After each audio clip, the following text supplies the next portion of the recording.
Muitos têm dúvidas se no tempo em que Jesus Cristo passou na Terra, ele teria sentido angústias, desgostos ou aflições capazes de o entristecer profundamente.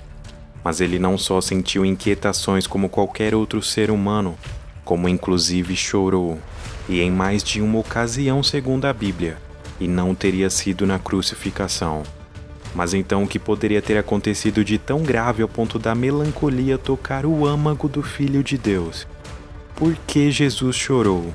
Vamos bibliografar para você.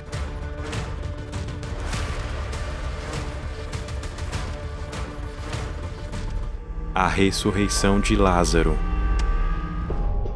Jesus estava pregando em Jerusalém quando em determinado momento ele é cercado por um grupo de pessoas furiosas que o questionavam pelo fato dele assumir publicamente ser o Messias enviado de Deus. E isso fez aquelas pessoas tentarem prendê-lo por acharem que ele estava blasfemando, fazendo com que Jesus e seus discípulos tivessem que se refugiar em outro local. Então eles seguiram para o lado leste do Rio Jordão, onde permaneceram por alguns dias. Nesse processo, Jesus também é informado que um amigo seu chamado Lázaro, da cidade de Betânia, estava doente. Porém, surpreendendo a todos, ele decide ir até o local somente 2 dias depois de receber a notícia. E apenas no 4º dia ele chega a Betânia, sendo recebido por Marta e logo em seguida por Maria, que eram irmãs de Lázaro, e que deram a notícia do seu falecimento a Jesus.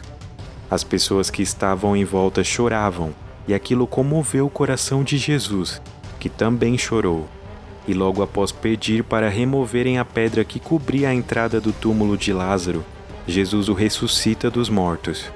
O verbo chorar contido nessa passagem de João 11:35 tem o sentido de derramar lágrimas silenciosamente, demonstrando que não foi uma lástima em altos prantos, como os que estavam ao seu redor, porém um choro de compaixão pela dor dos que lamentavam aquela perda.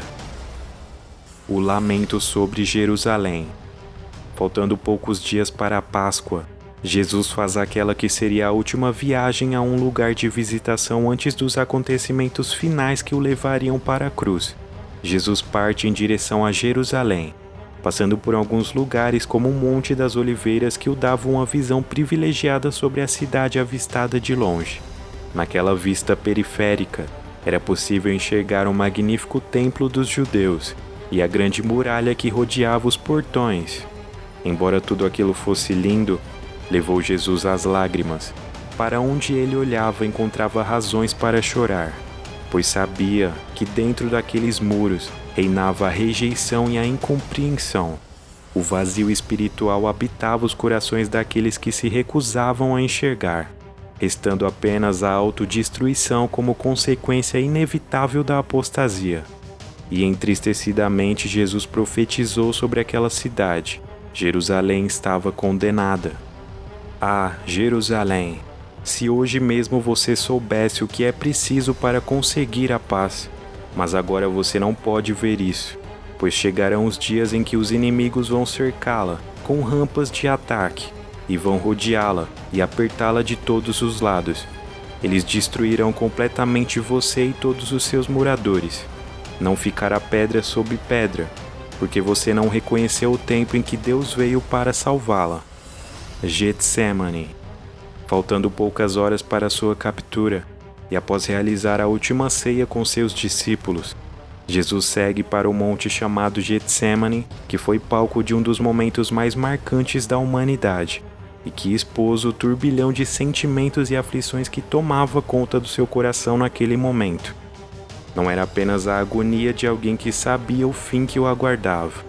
Era a angústia de um Deus que estava dando a sua vida por amor àqueles que o condenavam. Seu rosto refletia o medo de quem sabia o que iria enfrentar. A carne cogitava em desistir a todo momento, mas sua oração trazia de volta a lucidez capaz de fortalecer o espírito, que assim como uma ovelha muda, sofria calado, porque já não era uma opção voltar atrás. O suor que transpirava de seu corpo se transformava em gotas de sangue sobre a sua face, e ali, debaixo de um céu coberto pela escuridão da noite, em uma neblina que sufocava a alma, lágrimas escorriam do rosto do Filho de Deus. Jesus chorava mais uma vez, mas já não havia tempo para pensar em si mesmo. A hora havia chegado. Jesus ofereceu orações e súplicas em alta voz e com lágrimas, àquele que o podia salvar da morte, sendo ouvido por causa da sua reverente submissão. Embora sendo filho, ele aprendeu a obedecer por meio daquilo que sofreu, e uma vez aperfeiçoado, tornou-se a fonte de salvação eterna para todos os que obedecem. Quando imaginamos a figura de um Deus que se fez carne, que encarnou no corpo de um ser humano, parece até ironia imaginar que ele não tenha se privado de benefícios que o livrassem de sentir ou de passar por quaisquer tipos de fraquezas humanas, como no caso das emoções. Afinal, ele sendo Deus, qual seria a vantagem de se esvaziar de si mesmo, ao ponto de se tornar alguém munido de fragilidades? Esse foi o caso de Jesus, que acabou nos ensinando algo valioso através do seu exemplo. Chorar com os que choram significa cuidar dos que ainda estão aqui. Pela sua misericórdia e seu sacrifício voluntário, aquele que transcendeu a morte nos deixou uma caminhada livre de culpa e justificada através da graça. Como está a sua Jerusalém hoje? Independente de como ela se encontre, persevere até o final, pois a recompensa dos justos é o desfrutar de uma vida eterna ao lado de Deus. Bem-aventurados os que choram, pois serão consolados. Feliz que você chegou até aqui. Se estiver disposto a ajudar essa comunidade, se inscreva e compartilhe esse vídeo com mais alguém. Tenho certeza que tem muita coisa nesse canal que vai te interessar. Também deixe aí nos comentários dicas e temas que vocês gostariam que nós abordássemos. Toda ajuda é bem-vinda. Agora eu vou ficando por aqui e já te espero no próximo vídeo. Tchau!